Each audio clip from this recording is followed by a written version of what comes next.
D'abord Axel de Tarlet, Le Monde bouge. Bonjour Axel. Bonjour Mathieu. Bruno Le Maire demande des relocalisations dans le secteur automobile. En échange des aides financières. Le ministre de l'économie demande à la filière automobile d'envisager des relocalisations.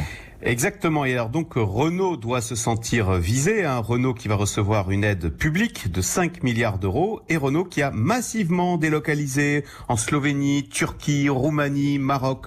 Le problème, c'est que fabriquer en France, c'est plus cher. Et donc, si demain Renault doit fabriquer, alors d'abord des voitures électriques au nom de l'écologie, mais aussi des voitures plus chères au nom du Made in France, Renault risque de ne pas vendre beaucoup de voitures. Que voulez-vous dire exactement? Que c'est très difficile de produire en France tout en restant compétitif? Écoutez, tous les industriels vous le disent, en France, les normes sociales et environnementales sont plus élevées qu'ailleurs. Donc oui, forcément, c'est plus difficile d'être compétitif dans ces conditions.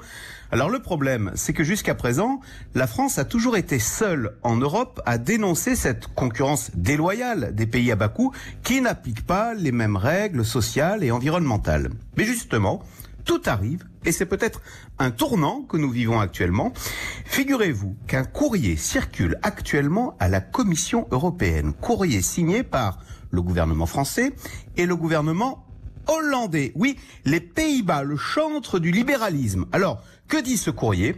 Eh bien, il demande à la Commission européenne d'imposer aux produits qui entrent en Europe des règles communes sur le plan social et environnemental, et notamment le respect intégral des accords de Paris. Bref, la fin de la concurrence totale, de la course au toujours moins cher au détriment de la planète et des droits des travailleurs.